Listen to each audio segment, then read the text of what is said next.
Astaghfirullahaladzim. A'udzu billahi samil alim minasyaitonir rajim. Bismillahirrahmanirrahim. Assalamualaikum warahmatullahi taala wabarakatuh. Alhamdulillahi rabbil alamin. Wassalatu wassalamu ala asyrafil anbiya'i wal mursalin Sayyidina wa maulana Muhammad wa ala alihi wa sahbihi ajma'in. Rabbi shrah li sadri wa yassir li amri wa hlul 'uqdatam min lisani yafqahu qawli. Subhanaka la ilma lana illa ma 'allamtana innaka antal alimul hakim. Wa la hawla wa la quwwata illa billahil aliyyil azim. Allahumma faqihna fid din wa 'allimna at-ta'wil. Wahdina siratakal mustaqim. La ilaha illallah wallahu akbar. Allahu akbar, Allahu akbar, walillahil hamd. Amma ba'd. Yang saya hormati seluruh saf kepimpinan Masjid At-Taqwa, tuan-tuan guru, para alim ulama, para asatizah, para hadirin dan hadirat, mukminin mukminat sedang jemaah yang dirahmati dan dikasihi oleh Allah Subhanahu wa taala sekalian. Alhamdulillah, sama-sama kita merafakkan syukur yang tidak terhingga kehadrat Allah Subhanahu wa taala di atas segala limpahan rahmat, limpahan nikmat dan kasih sayang daripadanya, membolehkan kita meneruskan amal ibadah kepadanya dan seterusnya direzekikan kepada kita untuk berada dalam majlis ilmu pada malam ini, membincangkan berkaitan dengan kesempurnaan Nabi kita Muhammad sallallahu alaihi wasallam melalui kitab Syama'il Muhammadiyah karangan Al-Imam At-Tirmizi rahmatullah alaih. Di mana pengajian seumpama ini perlu bagi kita untuk sentiasa kita berada dalam majlis seumpama ini, kerana mudah-mudahan dengannya dapat menambahkan kecintaan kita kepada Nabi kita Muhammad sallallahu alaihi wasallam, di samping pengajaran-pengajaran berkaitan dengan kehidupan yang dapat kita pelajari daripada kehidupan Nabi kita Muhammad sallallahu alaihi wasallam. Bapak sekalian, perbincangan kita masih lagi dalam bab yang ke-34, membicarakan berkenaan dengan cara Rasulullah sallallahu alaihi wasallam berbicara ataupun bercakap. Secara umumnya riwayat-riwayat menyatakan bahawa Nabi kita sallallahu alaihi wasallam apabila berbicara, Baginda sallallahu alaihi wasallam menggunakan perkataan yang jelas, disebut secara satu persatu, tidak bersambungan sehingga menyebabkan orang tidak dapat memahami apa yang disampaikan oleh Baginda sallallahu alaihi wasallam. Dalam keadaan yang lain disebutkan bahawa Nabi kita sallallahu alaihi wasallam ada sebahagian kalimahnya Baginda mengulang sebanyak 3 kali, khususnya pengajaran-pengajaran penting yang perlu diingat segera oleh para sahabat, maka Nabi mengulang sehingga 3 kali. Mudah untuk diingati, mudah untuk dihafal oleh sahabat-sahabat Baginda radhiyallahu anhum ajma'in. Kemudian disebutkan juga di antara cara Baginda sallallahu alaihi wasallam bercakap ialah Nabi kita hanya bercakap apabila diperlukan sahaja. Dalam keadaan tidak perlu, Nabi diam. Nabi tidak bercakap. Dan dimulakan perkataan Baginda sallallahu alaihi wasallam dengan bismillah dan ucapan alhamdulillah. Khususnya apabila Baginda sallallahu alaihi wasallam menutup perbicaraan, Nabi kita sallallahu alaihi wasallam menyebut akan nama Allah Subhanahu wa taala di permulaan dan juga pengakhiran percakapan Nabi sallallahu alaihi wasallam. Perkataan yang digunakan oleh Nabi kita sallallahu alaihi wasallam adalah perkataan yang ringkas dan padat, ataupun dalam istilah hadisnya disebut sebagai jawami al-kalim. Perkataan yang pendek, ringkas tetapi mengandungi makna yang mendalam, cukup untuk difahami oleh sahabat-sahabat Baginda. Mesej yang disampaikan jelas, difahami oleh para sahabat walaupun ringkas. Maknanya walaupun ringkas tidak mengurangkan makna, tidak mencacatkan mesej yang disampaikan oleh Baginda sallallahu alaihi wasallam. Sederhana dalam percakapan, tidak terlalu panjang dan tidak terlalu ringkas. Itu pendekatan yang digunakan oleh Nabi kita sallallahu alaihi wasallam. Baik, jadi kita sedang membicarakan untuk baki yang ada ini, iaitu hadis yang terakhir di mana Ali Zainal Abidin ataupun disebut bahawa Hasan bin Ali, silap, Hasan bin Ali radhiyallahu anhuma, anak kepada Sayyidina Ali, meriwayatkan bahawa dia datang berjumpa dengan bapa saudaranya yang bernama Hindun bin Abi Halah radhiyallahu anhu. Dia bertanya tentang cara Nabi bercakap. Lalu Hindun telah pun menjelaskan, dan hadis tentang percakapan baginda sebagaimana yang dijelaskan oleh Hindun bin Abi Halah ini telah pun kita bacakan. Namun oleh kerana pak saudara ini yang bernama Hindun bin Abi Halah ini, dia tengok anak saudara dia, iaitu Hasan bin Ali, nampak macam dia ini seronok mendengar cerita berkaitan dengan Nabi. Walaupun dia tanya hanya cara bercakap sahaja, tetapi Hindun memanjangkan penceritaan. Dipanjangkan lagi penceritaan kerana melihat bahawa anak saudara minat nak mengenali berkenaan dengan Rasulullah sallallahu alaihi wasallam. Jadi dia pun sambunglah cerita. Maka antara sambungan ceritanya disebut berkaitan dengan Nabi kita sallallahu alaihi wasallam, disebut wala tughdibuhu ad-dunya wala ma kana laha fa idza tu'diyal haqqu lam yaqum li ghadabihi syai'un hatta yantasira lahu wala yaghdabu li nafsihi wala yantasiru laha. Kata Hindun bin Abi Halah menerangkan tentang bagaimana cara percakapan akhlak-akhlak lain yang ada pada Rasulullah.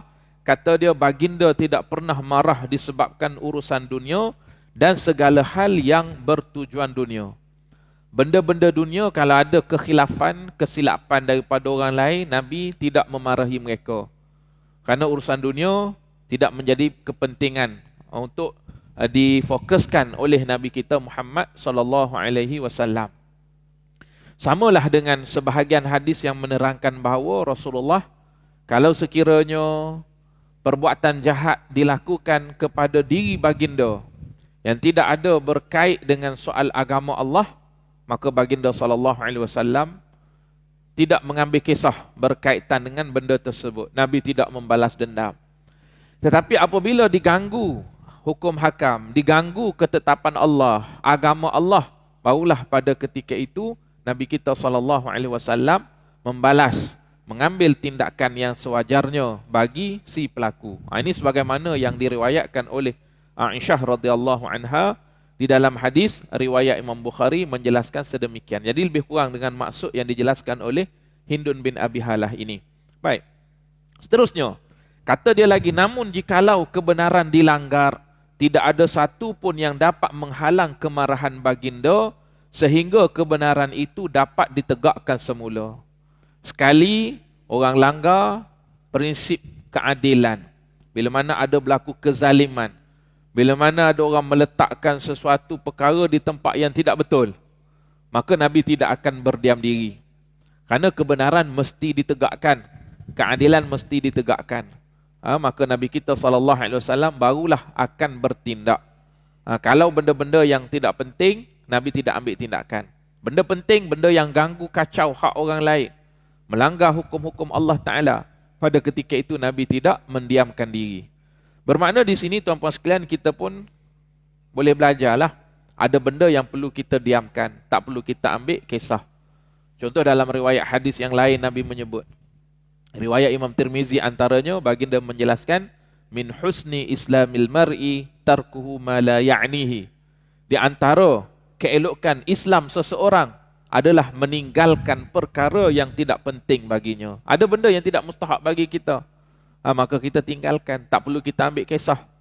Namun begitu, apabila perkara yang melibatkan pelanggaran terhadap hukum Allah, penghinaan terhadap agama, diambilnya hak orang lain, maka dalam keadaan tersebut kita perlu melaksanakan tanggungjawab nahi mungkar. Perlu bertindak sebagaimana Nabi kita sallallahu alaihi wasallam bertindak. Baik. Kemudian disebutkan lagi, baginda tidak pernah marah dan tidak meminta pembelaan berkaitan urusan peribadi. Yang ni yang disebutkan oleh Aisyah radhiyallahu anha dalam riwayat yang lain, wallahi ma intaqama li nafsihi fi syai'in yu'ta ilaihi qat. Nabi tidak pernah balas dendam. Nabi tidak pernah ambil tindakan kalau sekiranya kejahatan itu ditujukan kepada diri baginda secara peribadi. Yang tu Nabi maafkan. Ini sifat kemuliaan yang ada pada Nabi kita sallallahu alaihi wasallam. Tetapi yang Nabi ambil tindakan hatta tuntahaka hurumatullah fayantaqimu lillah. Namun apabila melanggar hak-hak Allah Taala, melanggar hukum, melanggar agama Allah, mengkhianati sesama manusia yang Allah suruh berlaku adil kepada mereka, maka ketika itu barulah Nabi kita sallallahu alaihi wasallam mengambil tindakan. Ini jelas sikap dan pendirian Nabi kita sallallahu alaihi wasallam. Kemudian Hindun menambah lagi, dia kata, "Idza asyara bi kaffihi kulliha wa idza ta'ajjaba qalabaha wa idza tahaddasa tasala biha wa daraba bi rahatihi al-yumna batna ibhamihi al-yusra." Jikalau menunjukkan sesuatu, Rasulullah sallallahu alaihi wasallam selalu menggunakan seluruh tapak tangan baginda. Bila nak tunjuk satu-satu benda, Nabi bukan hanya menggunakan satu jari sebagaimana biasa kita buat. Kita tunjuk satu jari. Ataupun begini, ini dah kira polite lah ni, ini dah kira cantik dah kalau dari segi kita belajar ilmu hospitality, layanan kepada orang kan. Berkenaan dengan dhiyafah. Kalau sekarang ni tunjuk gini kira okey dah. Tapi kalau kita tunjuk macam tu dia tak apa elok lagi kan. Rasulullah sallallahu alaihi wasallam terbaik, perfect. Apabila menunjukkan sesuatu, baginda menunjukkan dengan menggunakan seluruh jari baginda sallallahu alaihi wasallam. Nampak lebih cantik, nampak lebih beradab. Itu cara yang diajarkan oleh Nabi kita Muhammad sallallahu alaihi wasallam. Kita ada bukan tunjuk gini, bukan tunjuk gini, sebahagiannya tunjuk dengan mulut ya. Tunjuk dengan mulut. Itu satu perbuatan yang tidak baiklah. Kerana cara Nabi kita sallallahu alaihi wasallam, Nabi tunjukkan dengan tangan baginda dengan keseluruhan jari baginda sallallahu alaihi wasallam. Sekiranya baginda kagum akan sesuatu, baginda membalikkan telapak tangan. Bila kagum atas satu-satu benda, baginda membalikkan telapak tangan baginda sallallahu alaihi wasallam, menunjukkan persetujuan baginda di atas sesuatu perkara. Baik. Apabila berbicara, menjelaskan sesuatu, baginda menghubungkan bicaranya dengan isyarat tangan dan memukul telapak tangan kanan ke perut ibu jari kiri. Bila mana Nabi memberi penjelasan tentang sesuatu benda, isyarat tangan tu ada. Maknanya bukan jenis bila bercakap, bila berkhutbah contohnya, ataupun menyampaikan apa-apa ucapan, kaku je, tidak. Ada pergerakan. Dari segi body language-nya ada. Dari segi kita kata dalam bahasa sekarang ini, yang dalam ilmu komunikasi, pergerakan-pergerakan tubuh kita, ekspresi muka kita sangat-sangat penting untuk memastikan bahawa mesej yang disampaikan mendapat perhatian daripada audiens, daripada mustami'in, daripada para pendengar. Jadi ilmu ini sebenarnya Rasulullah praktikkan. Pada zaman baginda sallallahu alaihi wasallam, bila menyampaikan ucapan, ada pergerakan-pergerakan tangan baginda di dalam memberikan penjelasan. Dan apabila Nabi kita sallallahu alaihi wasallam memberikan penerangan dengan bersungguh-sungguh, Nabi menggunakan isyarat tangan, antaranya ialah baginda memukulkan tapak tangan kanan ke perut ibu jari kiri. Maknanya ini antara ekspresi gerak tubuh baginda sallallahu alaihi wasallam, tangan baginda apabila memberi ucapan. Kan kita bila kita bercakap kan, kalau nak cakap benda penting 1, 2, 3 kan, kita buat isyarat-isyarat tersebut. Ini menggambarkan bukannya Nabi bila bercakap bersifat statik, diam je kan. Kalau tegas pun tegas dengan muka, tegas macam tu je. Tak, ada pergerakan tubuh baginda dan tangan baginda memainkan peranan dalam penerangan yang disampaikan oleh baginda sallallahu alaihi wasallam.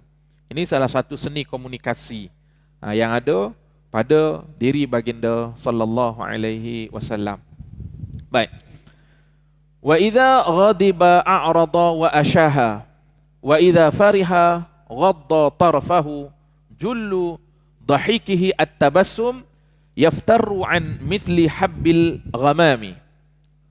Sambung Hindun bin Abi Halah lagi. Dia kata, jikalau Rasulullah sallallahu alaihi wasallam marah kepada seseorang, bila Nabi marah, baginda akan berpaling daripada orang itu dan menghindar. Bila Nabi marah kepada seseorang, Nabi tidak bercakap dengan dia.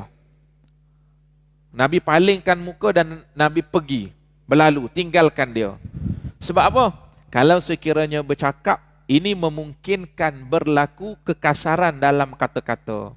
Keluar perkataan-perkataan yang tidak baik ke contohnya. Jadi mengelakkan, dengan sebab untuk nak mengelakkan perkara tersebut, Nabi kita SAW terus maknanya meninggalkan orang tersebut. Itu dalam keadaan di mana Nabi merasakan bahawa orang ini perlu ditinggalkan dengan cara sedemikian. Ada juga dalam tempat-tempat yang lain, bila Nabi marah, Nabi memberi teguran, Nabi perbetulkan. Tapi seandainya kes yang mungkin tidak sesuai untuk diperbetulkan, ataupun kemungkinan orang tersebut untuk mendengar apa yang disampaikan oleh Nabi SAW itu sangat-sangat tipis, maka baginda meninggalkan. Dan ini merupakan perintah Al-Quranul Karim. Antaranya Allah Subhanahu Wa Taala menyebutkan pada baginda SAW, wa'arid 'anil jahilin. Ini di antara ayat Quran yang diikuti oleh Nabi kita SAW dalam keadaan ini, iaitu diperintahkan kepada Nabi kita SAW, wa'arid 'anil jahilin, dengan erti kata dan berpalinglah daripada orang-orang yang jahil. Maksudnya kalau sekiranya orang ni yang jenis degil, kita tahu dah latar belakang dia, kalau kita nasihat, kita tegur pun, maka dia tidak akan memberi kesan. Bahkan mungkin akan bawa kepada kemudaratan yang lain, pergaduhan ke contohnya, maka terlebih baiklah kita mengundurkan diri kita. Itu yang dikatakan Nabi berpaling tadi tu. Kerana nak mengelakkan daripada perkara-perkara lain yang memudaratkan, sama ada untuk diri baginda SAW ataupun kemudaratan itu untuk orang itu sendiri. Maka ini di antara cara yang dilakukan oleh Nabi kita SAW. Kemudian disambung lagi, apabila gembira atau menyenangi sesuatu, Rasulullah SAW menjaga dan menundukkan pandangan mata baginda. Kalaulah satu-satu benda yang Nabi suka, Nabi tidak menampakkan kegelojohan ataupun terlalu obses terhadap perkara tersebut. Ini seumpama yang telah pun kita jumpa sebelum ini.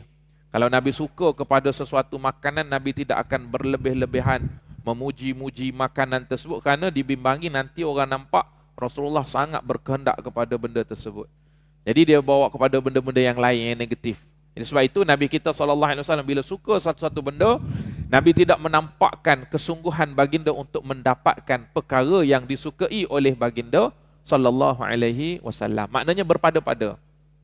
Sikap berpada-pada ini merupakan sikap yang ada pada diri Nabi kita Muhammad SAW, yang mesti kita contohi. Suka macam mana pun kita atas satu-satu benda, maka kita kena kontrol perasaan kita. Takut berlebih-lebihan, dia bawa kepada benda-benda yang lain yang memudaratkan.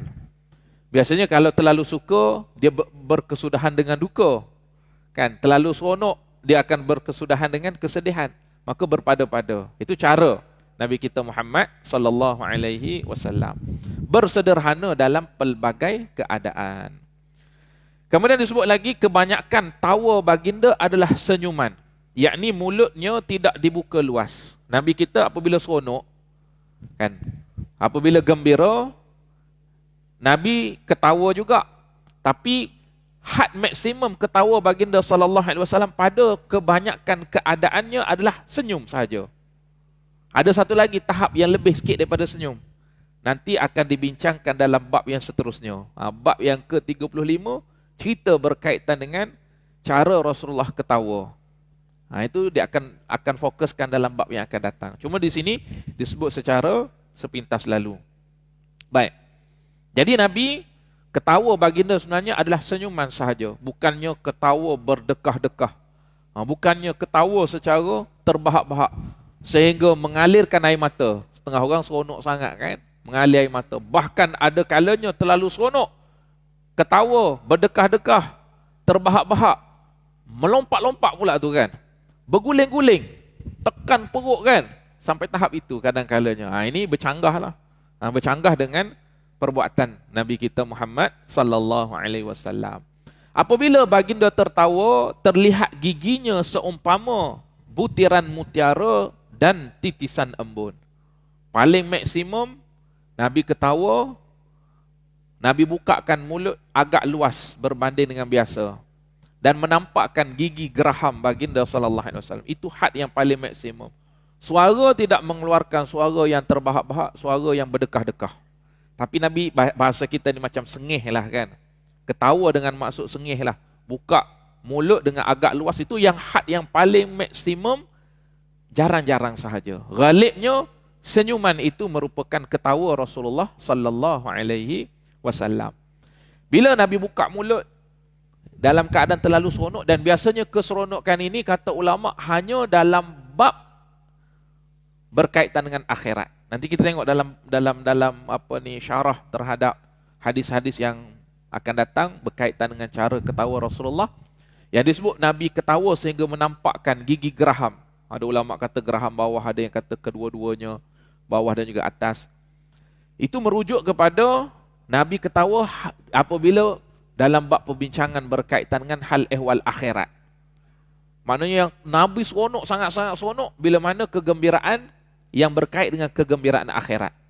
Adapun kegembiraan dunia, lawak jenaka sahabat-sahabat, bila Nabi sendiri berjenaka, bila berjumpa dengan sesiapa, ketawa baginda yang menggambarkan kegembiraan adalah tabassum ataupun tabassam, senyuman sahaja. Itu cara Nabi kita Muhammad sallallahu alaihi wasallam. Jadi khalas, selesai hadis yang diceritakan daripada Hindun bin Abi Halah ini, hasil daripada soalan yang dikemukakan oleh Al-Hasan bin Ali radhiyallahu anhuma. Muslimin muslimat sekalian, kita masuk kepada bab yang seterusnya. Habis dah berkaitan dengan kalam percakapan Rasulullah, selesai dengan berakhir hadis riwayat Hindun bin Abi Halah tadi. Maka di sini bab yang seterusnya, bab yang ke-35, babun ma jaa fi dhahki ataupun fi dhahiki Rasulillah sallallahu alaihi wasallam. Bab pada membicarakan berkenaan dengan cara Rasulullah sallallahu alaihi wasallam ketawa. Nah, ini pun kita boleh jadikan panduan. Sebab bab ketawa ini dia penting. Silap hari bulan dibawa kepada kemudaratan, bawa kepada bahaya, khususnya dari segi kerohanian kita. Ada hadis yang disebutkan Nabi kita sallallahu alaihi wasallam menegah kita daripada berlebih-lebihan dalam ketawa. Kerana ketawa yang berlebih-lebihan itu boleh menyebabkan hati kita mati. Menyebabkan hati kita mati. Sebab tu ulama-ulama tasawuf dalam perbincangan berkaitan dengan penjagaan anggota kita, khususnya mulut kita, khususnya hati kita, kan? Maka antara benda yang perlu ditekankan adalah tidak boleh berlebih-lebihan dalam bergelak ketawa, kerana ianya menyebabkan mati hati kita. Ada larangan daripada Nabi kita Muhammad sallallahu alaihi wasallam. Baik. Jadi ketawa ini sebagaimana kita maklumlah, ketawa ini dia berpunca daripada perasaan gembira yang terlintas dalam hati. Biasanya orang ketawa kerana gembiralah. Ada juga ketawa bukan sebab gembira. Biasa orang yang masalah dari segi akal dia, kan? Orang kurang siuman, dia ketawa juga. Ketawa bukan sebab gembira, kerana habit dia macam tu contohnya, kan? Dia duduk sorang-sorang, dia menangis-menangis, tiba-tiba dia ketawa. Tak tahulah apa dia punya perasaan itu, kan? Mungkin ada latar belakang cerita dia macam mana. Jadi ala kulli halnya ketawa ini ghalibnya berpunca daripada kegembiraan yang ada di dalam hati. Jadi setiap manusia memang akan melalui detik-detik yang menggembirakan dia, perkara-perkara yang menggembirakan dia. Maka ketawa, seronok adalah satu lumrah. Cuma diajar dalam agama kita melalui petunjuk nabawi yang sedang kita belajar ini adalah tentang cara ketawa yang betul. Ini nak meluruskan cara kita lah. Kena ada beza. Kita orang yang beriman dengan orang yang tidak beriman. Antara perbezaan adalah pada cara kita ketawa. Baik. Hadis yang pertama disebutkan dalam bab ini adalah hadis yang diriwayatkan oleh Jabir bin Samurah radhiyallahu anhu, hadis yang ke-219. Kata beliau, kana fi saqai wa fi riwayatin saqi Rasulullah sallallahu alaihi wasallam humushatun wa kana la yadhaku illa tabassuman fakuntu idza nadhartu ilaihi qultu akhalul ainaini wa laysa bi akhal. Kata dia, kedua-dua betis Rasulullah sallallahu alaihi wasallam tidak besar dan sesuai dengan bentuk tubuhnya. Baginda tidak ketawa, cukup sekadar senyuman. Apabila aku memandang Rasulullah sallallahu alaihi wasallam, hatiku berkata, betapa hitam pelupuk mata Nabi sallallahu alaihi wasallam padahal baginda tidak bercela. Kata Jabir bin Samurah radhiyallahu anhu, mula-mula dia cerita berkaitan dengan betis Nabi. Bab berkaitan dengan betis Nabi ni sebelum ni kita dah bincang dah, berkaitan dengan khilqi Rasulullah, tubuh badan Rasulullah sallallahu alaihi wasallam secara keseluruhan. Itu kita dah bincang. Ini betis Nabi ni sesuai dengan tubuh badan yang tegap, yang sasa, maka betis pun besar, sesuai untuk menampung saiz badan baginda sallallahu alaihi wasallam yang gagah. Kemudian dikata Nabi tidak ketawa, maksudnya Nabi tidak ketawa terbahak-bahak, tidak ketawa secara berlebih-lebihan, namun cukup sekadar tersenyum sahaja. Ghalibnya itu cara Nabi kita sallallahu alaihi wasallam ketawa, hanya senyum, hanya senyum. Baik.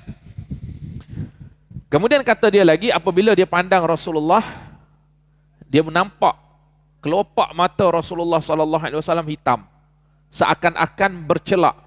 Sedangkan kata dia Nabi sallallahu alaihi wasallam tidak bercelak. Maksudnya original, secara original Nabi dikurniakan mempunyai mata yang cantik, mata yang kita kata indah dipandang.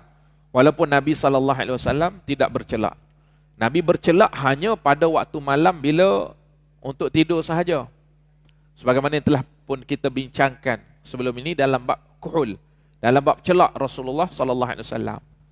Tapi dalam keadaan biasa pun orang nampak Nabi seakan-akan mengenakan celak batu, kan, menggunakan debu-debu daripada batu ismit yang kita dah bincangkan sebelum ini. Tapi sebenarnya Rasulullah tidak mengenakan pada siang hari dalam keadaan biasa, tetapi mereka lihat seakan-akan Nabi bercelak. Maknanya itu yang original, yang ada pada mata Nabi sallallahu alaihi wasallam. Ini merupakan kurniaan Allah Taala, diberikan rupa yang sempurna pada Nabi kita Muhammad sallallahu alaihi wasallam. Jadi yang bab berkaitan dengan ketawa tadi itu, itulah la yadhaku illa tabassuman. Nabi tidak ketawa terbahak-bahak kecuali Nabi kita sallallahu alaihi wasallam hanya senyum sahaja.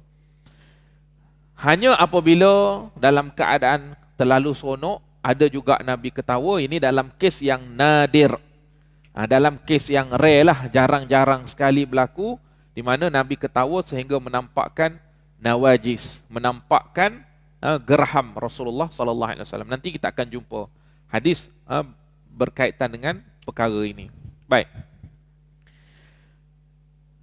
Tetapi di sisi orang Arab, kan, di sisi penggunaan pada ketika ini, ketawa dengan senyum itu mereka seolah-olah memasukkan dalam kategori yang sama. Kerana permulaan kepada ketawa adalah senyum. Jadi Nabi kita tak sampai tahap ketawa terbahak-bahak, tapi senyum itu pun dah melambangkan kegembiraan yang terpancar pada wajah Rasulullah sallallahu alaihi wasallam. Baik.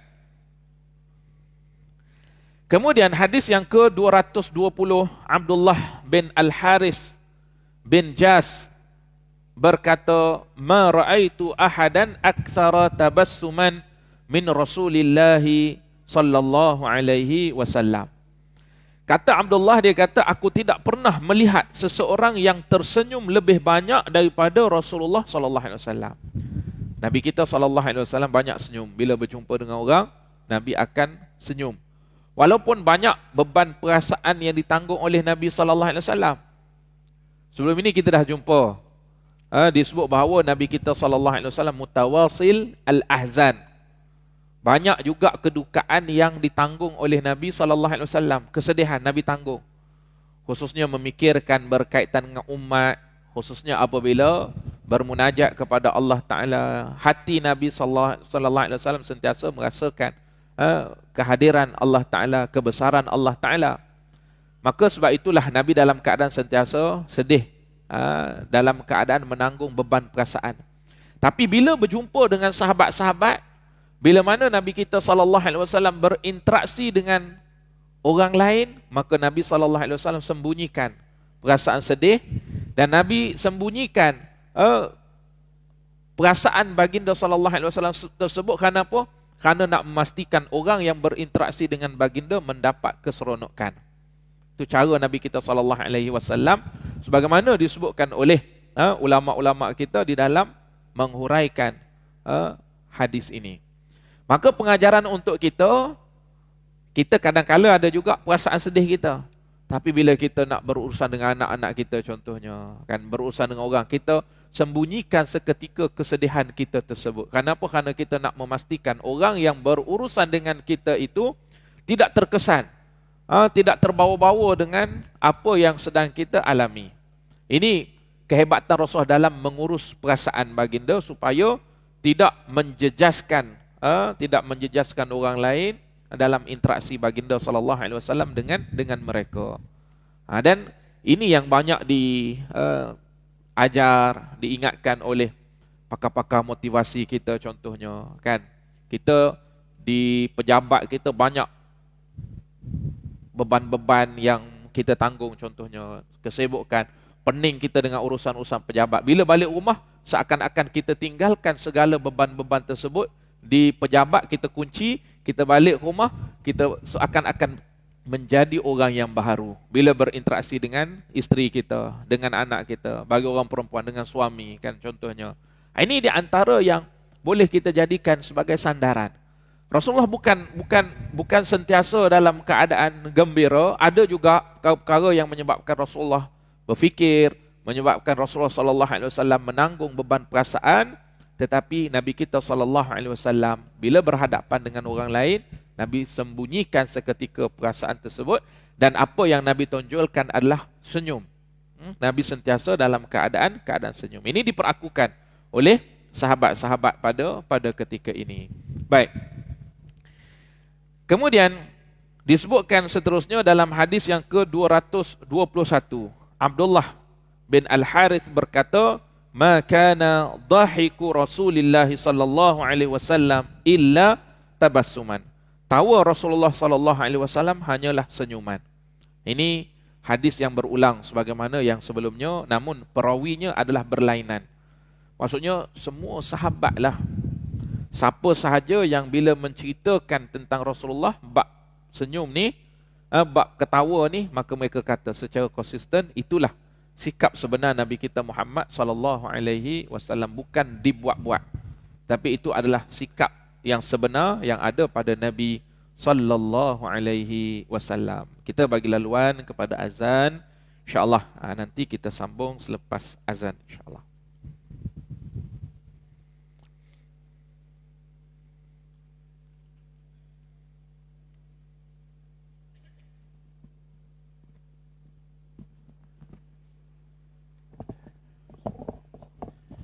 A'udzubillahi minasyaitonirrajim. Bismillahirrahmanirrahim. Subhanallah walhamdulillahi wa la ilaha illallah wallahu akbar wa la hawla wa la quwwata illa billahil aliyyil azim. Allahumma salli ala sayyidina Muhammad. Allahu ya karim.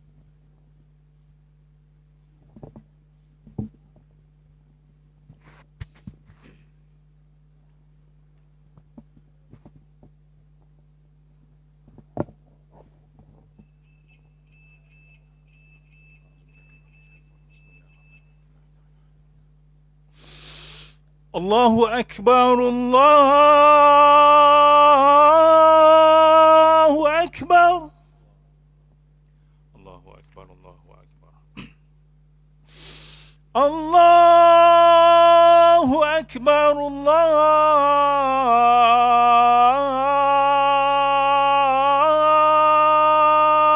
Akbar. Allahu Akbar, Allahu Akbar. Asyhadu an la ilaha illallah أشهد أن لا إله إلا الله.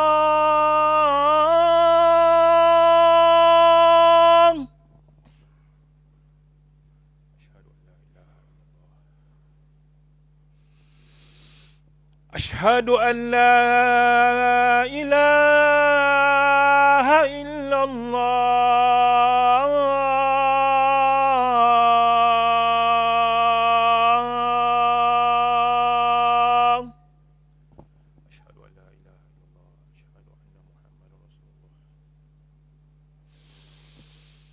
أشهد أن محمد رسول الله.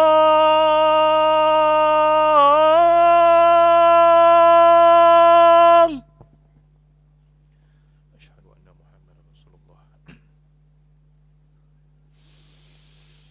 أشهد أن محمد رسول الله.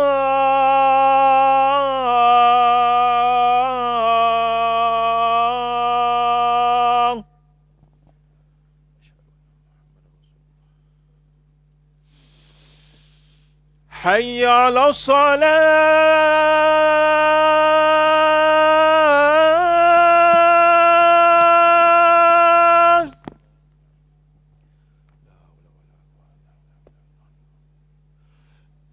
حي على الصلاة.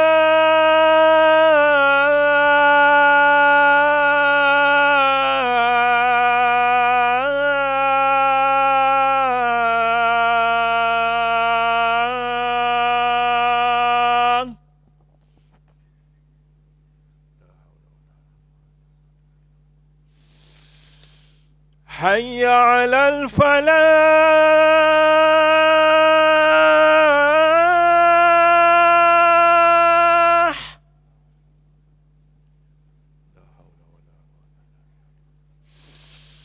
حي على الفلاح.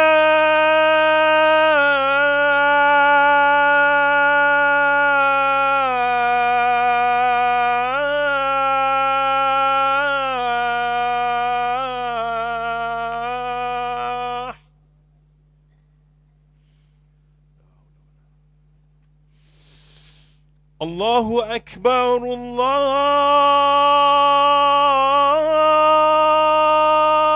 أكبر. الله أكبر الله أكبر. لا إله إلا الله.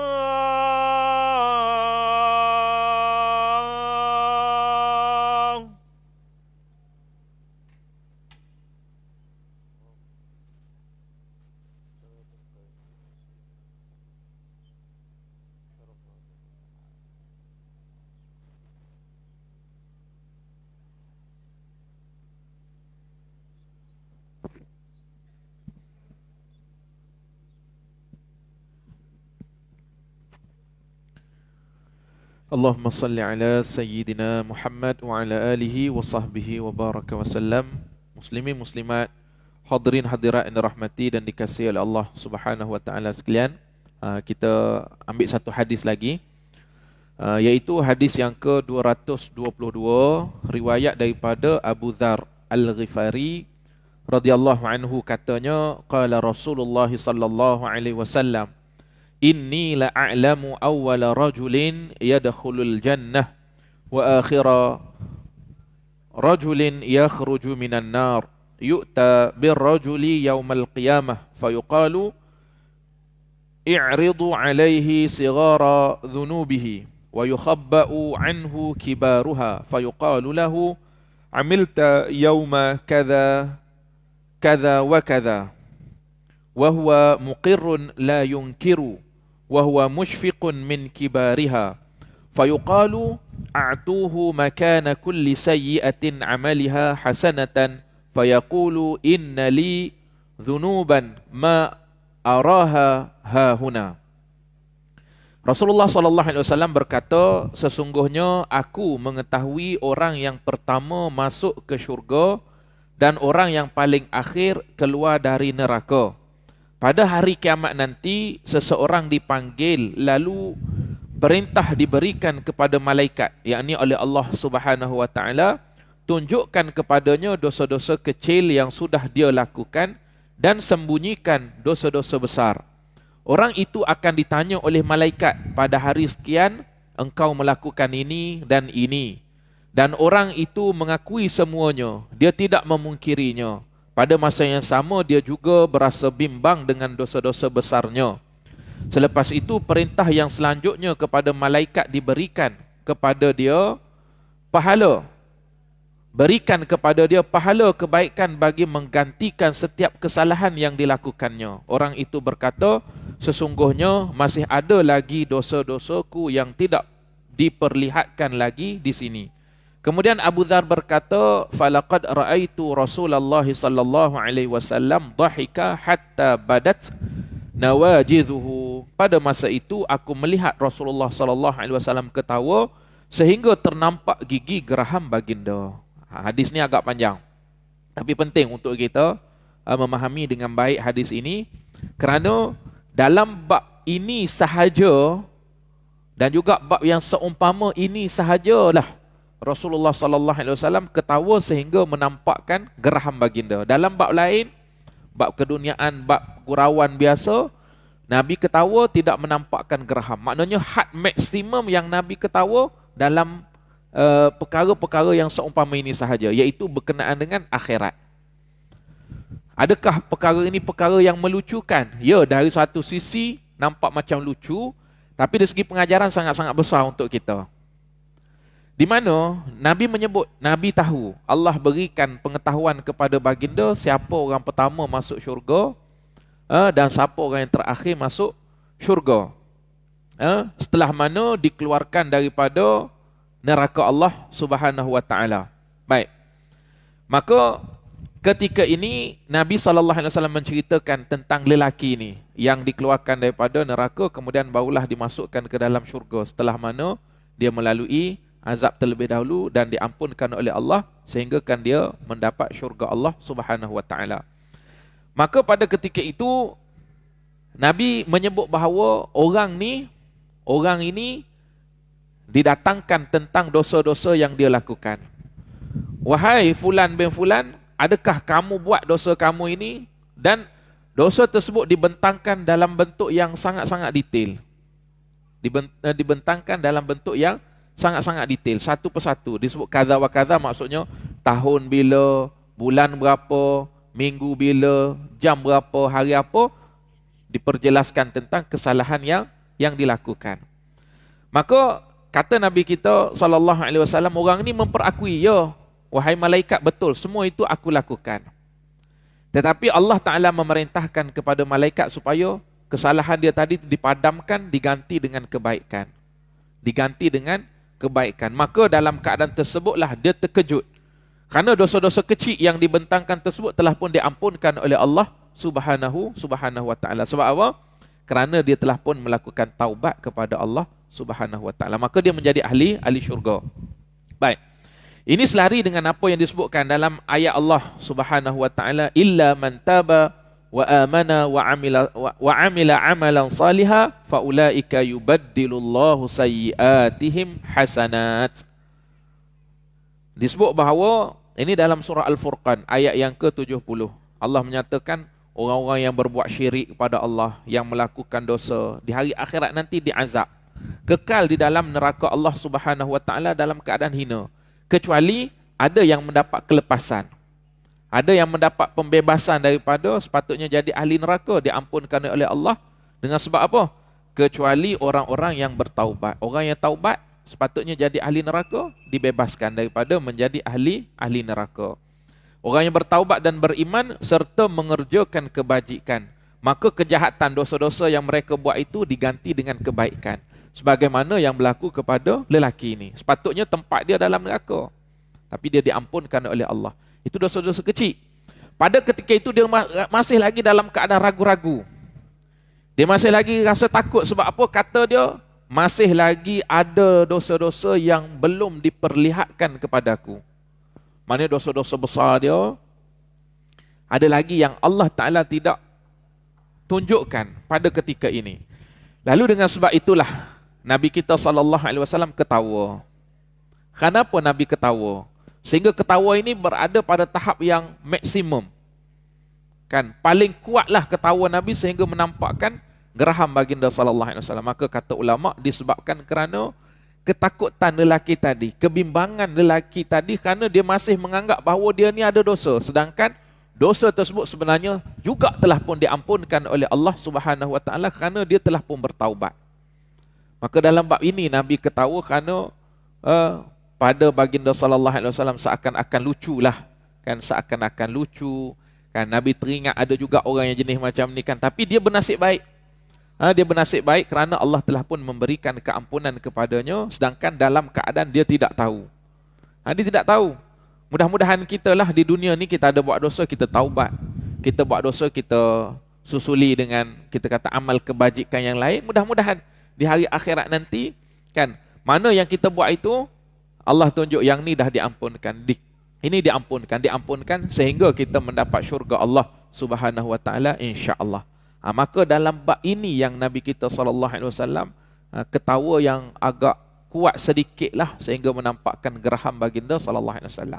Adapun kita yang kita ketawa adalah benda-benda lain lah. Yang banyak kita berseronok, benda-benda keduniaan, yang tu yang kita paling seronok sehingga kan akhir sekali melupakan kita tentang hal ehwal akhirat. Maka sebab itulah Abu Dzar Al-Ghifari bila mana dia nak mendatangkan cerita ini, dia bersumpah terlebih dahulu. Dia kata falaqad ra'aitu. Maknanya kata ulama maksudnya wallahi, dia bersumpah dulu demi Allah. Kenapa dia mulakan dengan sumpah terlebih dahulu? Untuk dia beritahu bahawa Rasulullah ketawa sehingga menampakkan geraham baginda. Kerana sahabat-sahabat semua tahu, sebagaimana riwayat-riwayat sebelum ini, bahawa Rasulullah paling-paling dahsyat Nabi ketawa pun hanya senyuman sahaja. Tapi perkara ini dia nak sebut benda yang berbeza sedikit dengan yang sebelumnya itu, maka dinyatakan, dimulakan dengan sumpah terlebih dahulu untuk nak pastikan sahabat-sahabat yang mendengar percaya bahawa ada kalanya, ada ketikanya dalam bab-bab tertentu nampak bersungguh Nabi kita SAW ketawa. Allah Subhanahu Wa Taala alam. Allahumma salli ala sayyidina Muhammad wa ala alihi wa sahbihi wa baraka wasallam. Assalamualaikum warahmatullahi taala wabarakatuh.